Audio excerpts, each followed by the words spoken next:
Et mina olen Karl Laasik, olen 3. aastat siis Robotexi projektijuht ja räägin teile natuke, mis Robotex üldse on ja mis tast see aasta oodata on. Esiteks natukene ajaloost, mitte väga pikalt, statistikast, meile numbrid on väga tähtsad ja väga meeldivad ja siis iseloomustan selle aastast üritust. Et kui palju teist üldse Robotexil varem käinud on, kas siis 3 tükki, 4, 5, ikka tuleb käsi. Hea küll, ajalugu ma arvan ikkagi keegi päris detailselt võib-olla ei teagi. Et esimene Robotex siis üldse 2001 aastal ellu viidi. Korraldajateks olid Tallinna Tehnikaülikooli ja Tartu Ülikooli professorid, kes siis otsustasid, et kursuse õpiväljundit tuleb teha natukene väljakutsuvamaks ja põnevamaks ja korraldasid sellise ülikoolide vahelise võistluse. Et numbrid te näete siit, 8 robotit seal osales, alla 50 pealtvaataja, kelleks olid siis kaastudengid, kaasõppejõud, klassiruumis seda korraldati ja 5-nädalase ettevalmistusajaga tehti takistustega joone järgimist. Siin on ka üks põnev pilt esimestest osalistest.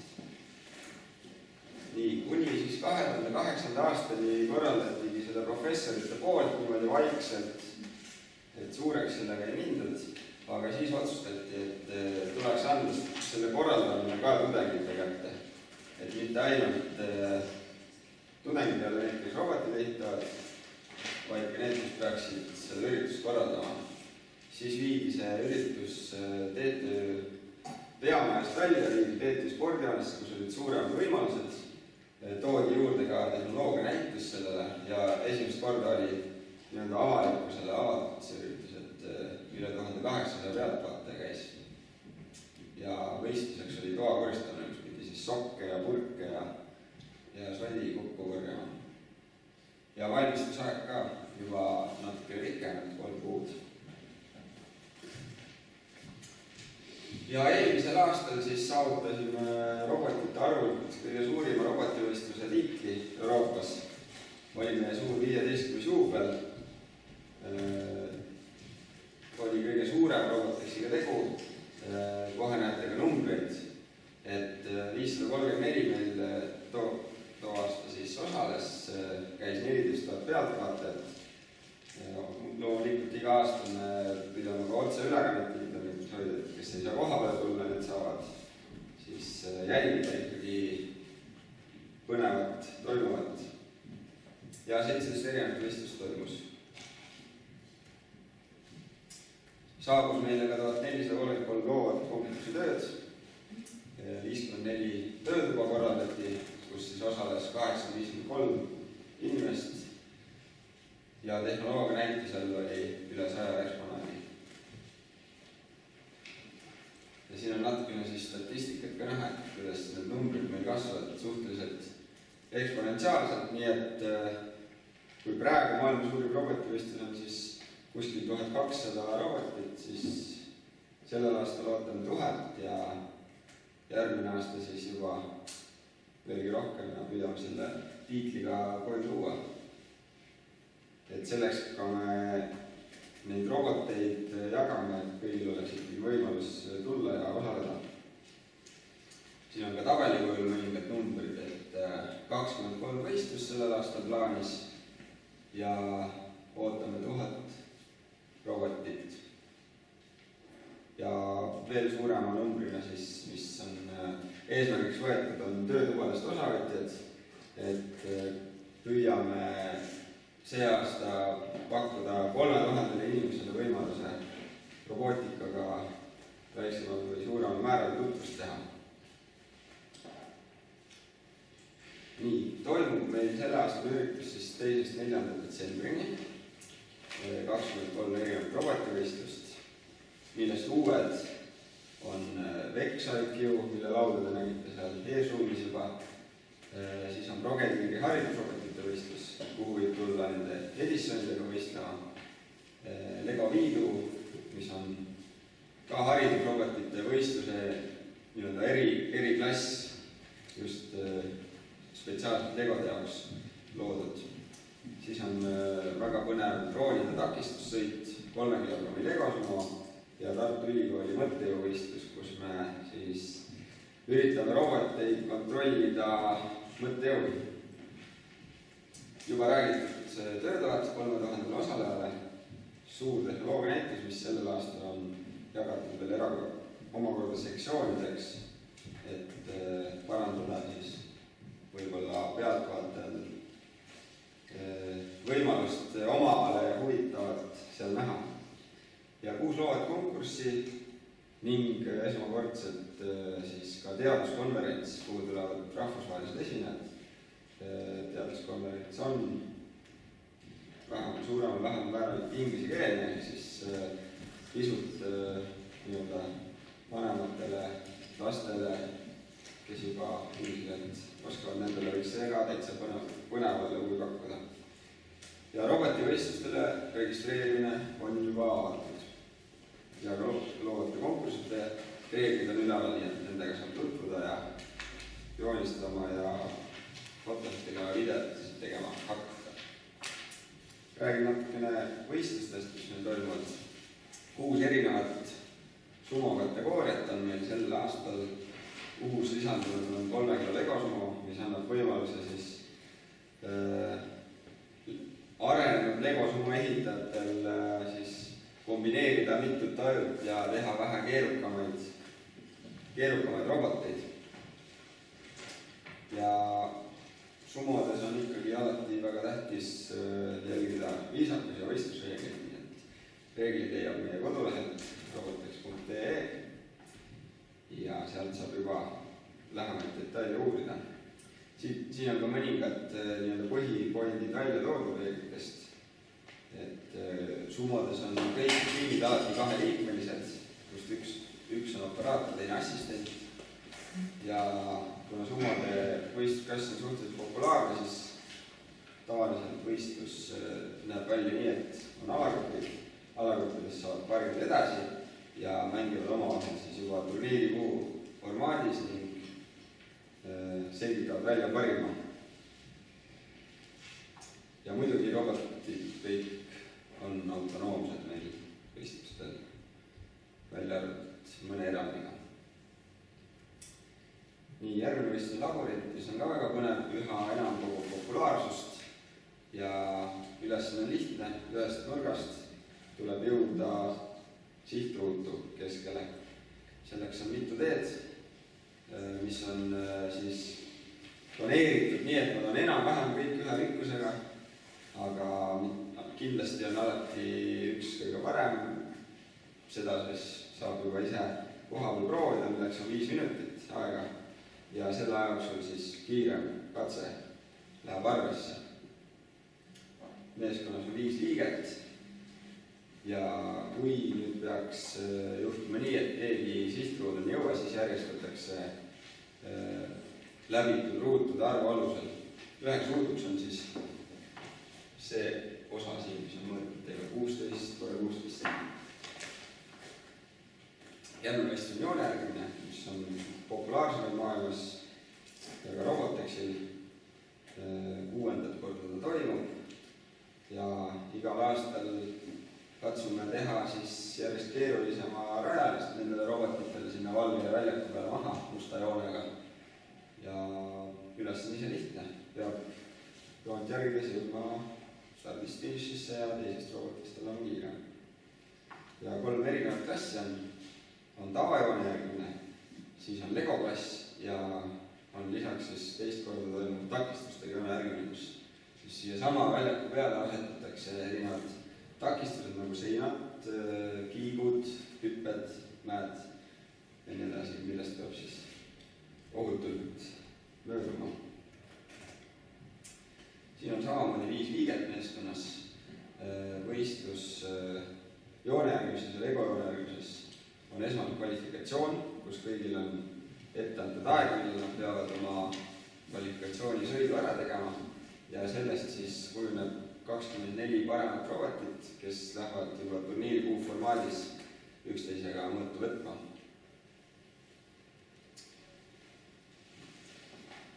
Siis üks üha rohkem populaarsust koguv võistlus Folk Race, kus meil see aasta siis, kui ma nüüd paar aastat oleme siin rada täiustanud, siis sellel aastal me teeme täiesti uue raja jälle, et väga põnevaks seda võistlust viia.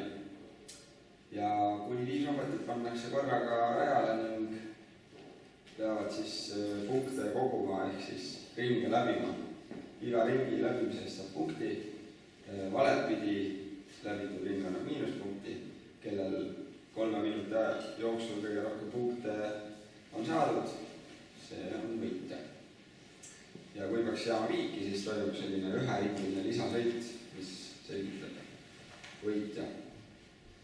Võistlus ise toimub alagruppides nii-öelda, et igast alagrupist siis vastavalt, kuidas osalejate arv kujuneb meil, nii palju ka alagruppe, et igast alagrupist saab siis kas 1 või 2 robotit edasi ja järjest nii-öelda siis moodustatakse uued alagrupid, kuni lõpuks jõutakse finaalini välja. Eelmisel aastal tõime väga põneva võistluse Roboticsi kaasa, milleks on veeralli. Nägime, et Folk Race kõigile huvi pakub, ehk siis mõtlesime, et mida saaks veel teha. Teime robotid vaenuliku keskkonda ette. Usun, et sellel aastal võistlejaid kindlasti hulgaliselt sinna tuleb, et eelmine aasta oli see esimest korda, oli võistlejaid circa 10 ringis. Reeglid on väga sarnased Folk Race reeglitega. Kogutakse punkte samamoodi, ainult et siia nüüd võistlevad 2 robotit korraga, mitte enam 5. Nii, ja siis jõuame nende samade väikeste robotiteni siin. Et Progeriigi haridusrobotite võistlus ja Lego võistlus. Et reeglid on neil sarnased, tuleb ehitada, näidata üles oma loovust, ehitada võistlusmatt ja selline liikuv roboti mudel. Ideed võivad olla igasugused pildid ja selle etteastega edasi tahaksite anda, aga kindlasti on positiivne ja žürii silmis auhinnutav, kui te põimite sinna nii-öelda kooli programmis õpitud sisse. Võistlusteemaks on tore päev robotiga ja meeskonnas võib olla kuni 5 12-aastast või nooremat last ja 1 juhendaja. Nagu ma juba ütlesin, siis ise tuleb valmistada ka võistlusmatt või keskkond, et see võib olla nii 2-meetmeline või 3-meetmeline. Ruumi on selleks antud meeter korda meeter korda 1,5 meetrit. Ja tuleb mingisugune liikuv tegevus sinna välja mõelda, robot peab olema programmeeritud ja tegema siis mitut erinevat liigutust.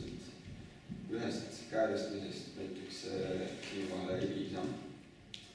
Ja hinnatakse siis ideed ja teostust. Ja võimalik on lisapunkte teenida ka sellise video või presentatsiooni vormis materjaliga, mis selgitab siis teie seda võistlustööd või võistlusetteastet. Kui nüüd peaks olema žürii punktide alusel mingisugused robotid ja võrdsel tasemel, siis võetakse arvesse just seda tehtud videot. Järgmine uus võistlus on VEX IQ, kuhu oodatakse 2.–8. klassi õpilasi. See on ülemaailmselt tuntud robootikaplatvorm ja VEX-i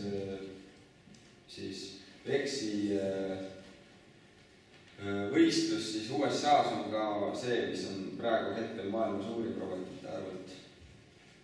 Igal aastal mõeldakse välja uus ülesanne ja vastavalt sellele siis vastavalt standardsetele reeglitele võistlusi üle maailma korraldatakse.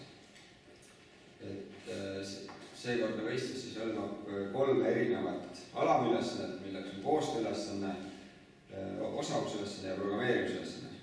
Koostööülesandes peab siis vastasega nii-öelda koostööd tegema ja koos neid punkte koguma, ehk siis neid pallisarnaseid moodustusi õigetesse kohtadesse ajama.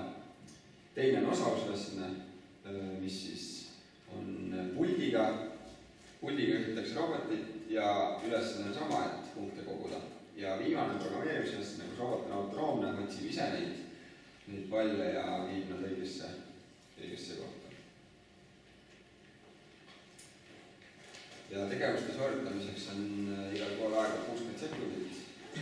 Pärast saate kindlasti seda proovida, mina juba proovisin, see ei ole väga lihtne seda puldiga juhtida, rääkimata veel programmeerimisest. Ja reeglid lihtsad, et kes kõige rohkem punkte nende 3 vooru jooksul siis on kogunud, see ka võidab. Nii, linna läbimine on siis võistlusel teist korda Roboteksi kavas.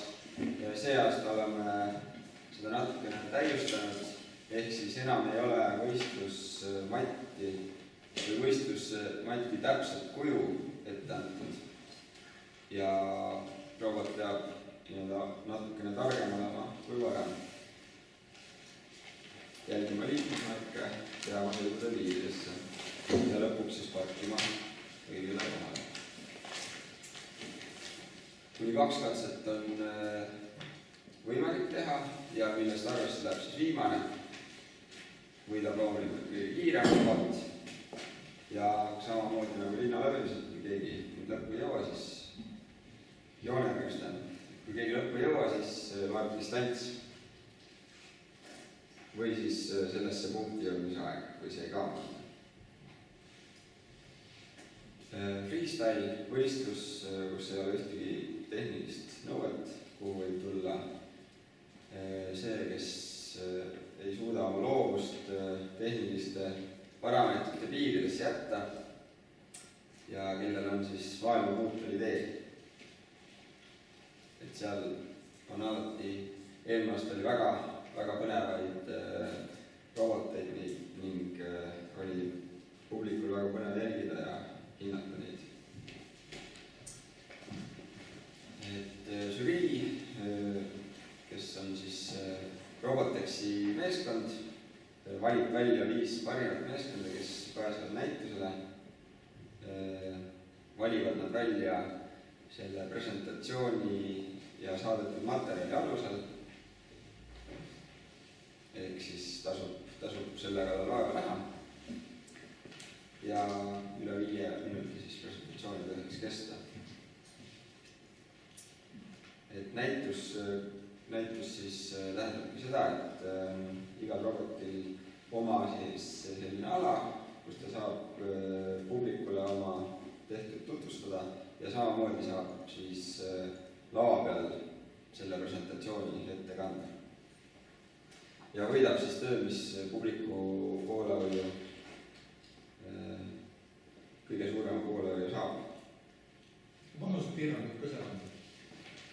Seal vanusepiirangut ei ole. Nii et teise klassi omad ja edasi liikunud. Jah, aga selles mõttes seal me ei hindagi seda nii-öelda tehnilist keerukust ja tööst, vaid just seal on tähtis see idee ja loovus. Et ma arvan, et seal võiks täitsa konkureerida. Nii, siis järgmine võistlus on droonitakistus, mis on samuti esmakordselt. Selle jaoks pannakse siis püsti selline võrguga kaetud ala, kus on 2 posti ja maas selline punktiirjoon, mis on abiks siis trajektoori järgimisel, ehk siis peab ümber postide 8 sõitma. Selle jaoks on aega 10 minutit ja toimub samamoodi nii-öelda punktide kogumine. Ja siin on ka väga tähtis see, et oleks droon igal ajahetkel ülevõetav, ehk siis kui ta mingisuguseid lollusi peaks tegema, siis et ta ei hakka seal lõhkuma midagi ega kedagi. Ja enim punkte teeniv robot võidab. Ja siis üks lend tähendab, punkte tuleb korjata ühe lennu jooksul. Ehk siis esimene lend läheb sassi, ei ole midagi, 10 minuti aja jooksul on võimalik neid lende teha veel ja veel. Drooni suuruse piirangut ei ole? Droonidel suuruse piirang on, täpselt on see määratud reeglites, ehk siis reeglid. Ma täpselt peast seda ei mäleta, aga droonidel ja Zeppelini kujulistel robotitel oli veel seal erinevad piirangud, nii et võib ka sellise robotiga võistlema. Ehk siis tasub vaadata Robotexi lehelt reeglitest täpselt need tehnilised detailid üle, et siia ei hakka nüüd kõike väga detailselt kirja panema. Nii, Robotexi põhivõistlus aastast 2008 alates on siis jalgpalli, arvatavasti viimast aastat, järgmine aasta juba mõtleme midagi uut välja. Siin arvatavasti selleks võiks tulla korvpall, aga sellel aastal veel palju väravasse. Ja see on siis selline üsna keeruline ülesanne Robotexi kavas, mille võitjad on siis põhimõtteliselt spetsialiseerunudki just jalgpallile, et muudest võistlustest nad osa ei võta. Et tavaliselt ikkagi 3 ülikooli robotiklubid need võidud võtavad.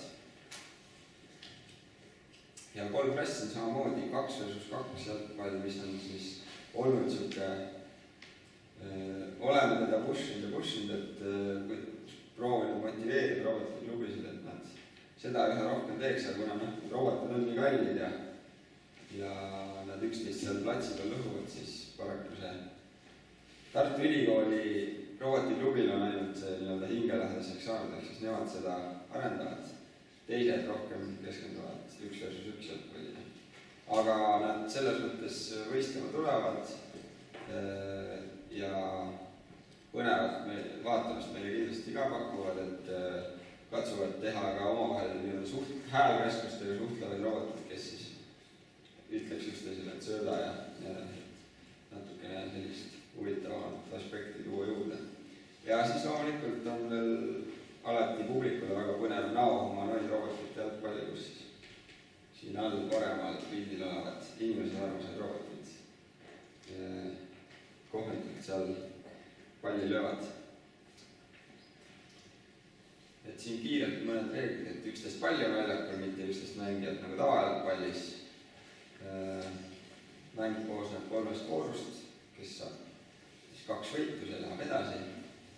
Ja on võimalus, et tuleb ka penaltit, kui kõik need voorud jäävad viiki, aga seda veel Robotexi ajaloos vist äkki ühe korra on tulnud penaltit. Ühe korra on kindlasti tulnud penaltit. Rohkem ei ole. Ei lugenud juba olnud. Jah. Et väga harv juhus, aga on. Nii. ICD Grand Challenge, mis on siis ICD Industries koostöös korraldatud ja toimub ka juba mitmendat korda siin eelmine ja ülemine aasta võistluses need sooritati ja see auhinnafond koju viidi. Siis see tähendab, et sellel aastal on jälle uus ülesanne, mis on seekord majade lammutamine, et ei olegi merega seotud nagu varem. Tuleb siis ära lammutada kõik rohelistele majad ja jätta terveks punased majad. 45 sekundit on selleks aega ja siin on ka selline huvitav asi, et robot võib poolduda nii-öelda ema robotiks ja siis väiksemateks tegelasteks. Et võib nagu nii-öelda laieneda. Ja 5000 eurot on siis sellel aastal ICD poolt välja pandud auhinnafond. Kui keegi seda ülesannet ei soorita, siis annab kõige kiiremale võistlejale ICD välja lohutusauhinna.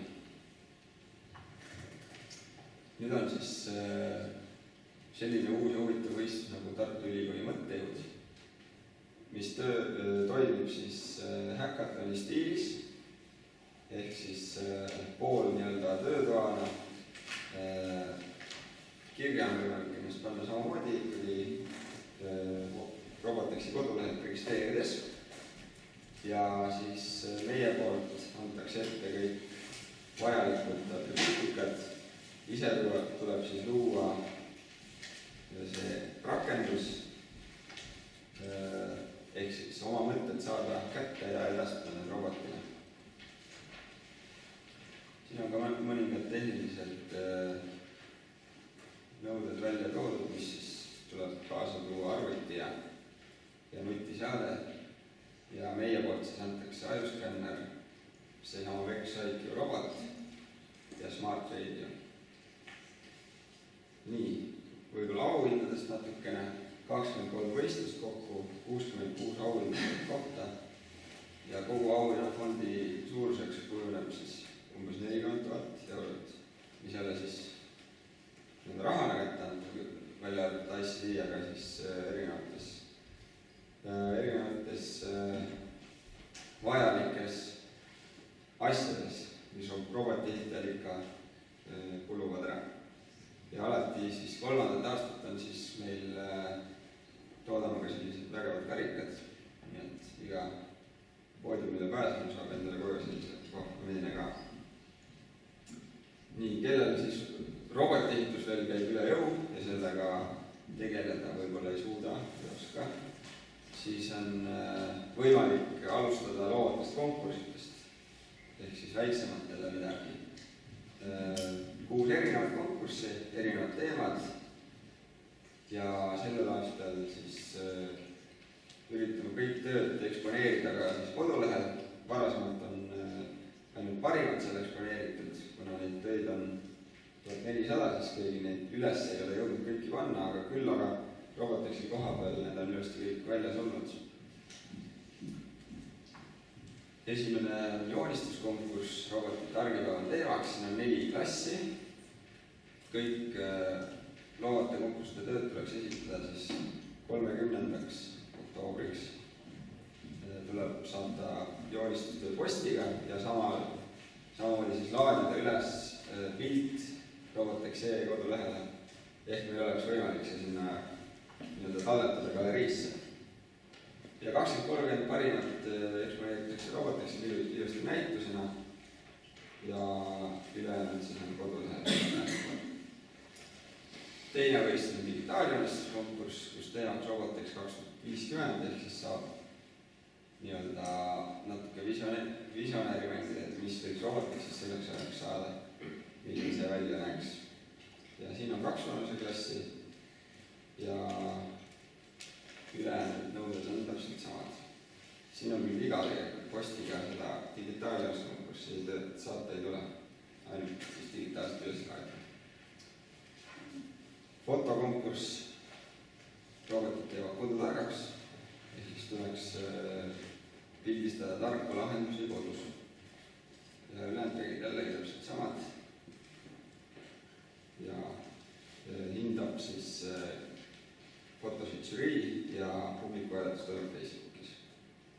Videokonkursil on teemaks, mida ei saa jõuga, saab nõuga. Ehk siis tuleb sinna midagi kavalat sisse panna. Ja ülejäänud on jällegi samasugused reeglid kehtivad. Meisterdamiskonkurss, mis sai alguse 2 aastat tagasi, kui meile mõned lasteajad saatsid lihtsalt oma vanadest asjadest tehtud meisterdusi, lambipirnidest, igasugustest pakenditest ja nii edasi, et selle me panime üles ja see inimestele väga meeldis, et otsustasime teha sellise konkurssi ka. Siin tuleb siis esmalt saata meile mõned pildid ja väikene selline tutvustav tekst, et me saaksime siis aru, millega on tegu ja siis parimat tööd me palume saata Robotexi üritusele eksponeerimiseks. Ja siinkohal samamoodi paremusjärjestus on kohapealse publiku hääletuse abil siis selgitatakse. Ja viimane meist on luuletuskonkurss, ehk siis kellel kätte ei ole antud, saab trükkida.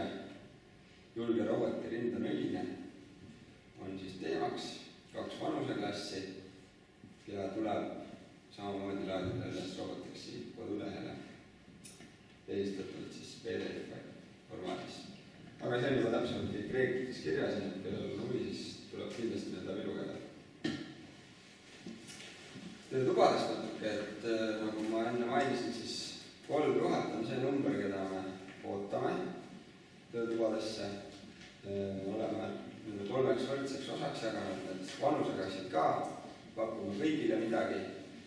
Sellel aastal ka palju 16-aastastele ja vanematele, ehk siis ka vanemad saavad tulla ja midagi õppida. Et ei pea kartma, et seal töötubades on selline ninnu nennutamine, millest midagi kasu ei ole, vaid saab ka targemaks igasugustel põnevatel teemadel. Nagu näiteks digitaalne pereplaneerimine võib-olla ühe näitena.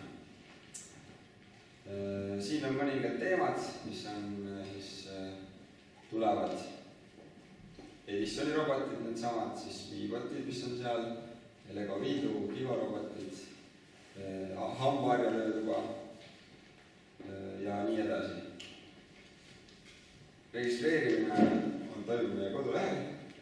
Registreerimisega on nii, et see läheb alati väga kiirelt täis need kohad, ehk siis soovitame panna ennast kirja Robotexi infolisti, mis meie pealehelt siis kohe ilusti leitav on. Saate kohe kiiresti info kätte ja aegsasti registreerida. Et jah, igal aastal on sellega mööda. Kohad saab nii kiiresti täis, et inimesed on natukene nagu pahased, et alles eile sai info ja juba täna enam ei saa registreerida. Aga kindlasti on ka veel kohapeal registreerimisega töötubasid, nii et ilma ei jää keegi. Aga et saada sinna kohta, kus on tõeline huvi minna, siis tuleb kiiresti registreerida. Nii, tehnoloogia näitus on meil siis sektsioonideks see aasta jaotatud. Haridus, tark kodu ja linn, robootika, elektroonika, tööstus, tarkvara ja toome ka põnevamaid startup'e endale sinna. Pind, mille alla tehnoloogia näitus läheb, on suurenenud ligi 30%, 500 ruutmeetrini ja ootame 30 erinevat ettevõtet organisatsiooni.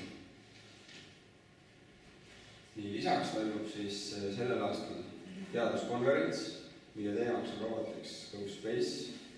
Ka mõningad loovate konkursid ja teemad olid sellega seotud. Nii et see kosmosteema võiks olla aktuaalne ja selle teemadele tulevad siis rääkima järgmised esinejad. Siin näiteks USA-st tuleb meil Russ Fisher, kes on samamoodi sellise Robotexi sarnase ürituse korraldaja USA-s, mis on samamoodi 2001 aastal alustatud, nii et ka väga suurte traditsiooniga üritus. Ja loodetavasti saame inimese luua siia ka NASA-st, kes siis räägib ka, kuidas robotikat kasutatakse siis kosmose avastamisel. Nii, siin on Robotexi spordihoone ja ülesehitus. Et sellel aastal on suur muudatus siis selles, et võistlejate ala, mis varem oli seal vasakul, kus on see Vexi ja haridusrobotite ala praegu, on viidud siis välitilki, soojendusega välitilki. Et tagada siis suurem ettevalmistuspind ja rohkem ruumi võistlustele ja tehnoloogia näitusele. Et sissepääs on sealt üleval paremalt, seal asuvad töötoad, need kastikesed on kõik tehnoloogia näituse boksid. Siin all paremal lava ja võistlusalad on siis need kahel pool, need rohelistes kastides. Garderoob asub siis vasakul ja söömise telk veel eraldi tuleb kohe võistlejate alatelgi kõrvale. Et katsume seda söömise järjekorda ka ikkagi parandada. Nii, on kellegi võib-olla küsimusi selle kohta, et kuidas käituda Robotexi tulla üle. Siis sellel aastal ka tegime sellise meenete sektsiooni endale Robotexi kodulehel, kus siis iga huviline saab omale Robotexi sümboolikuga fännimeelid osta, kui ta seda soovib. Et iga selle ostu pealt 1 euro läheb ka siis Robotexi toetamiseks.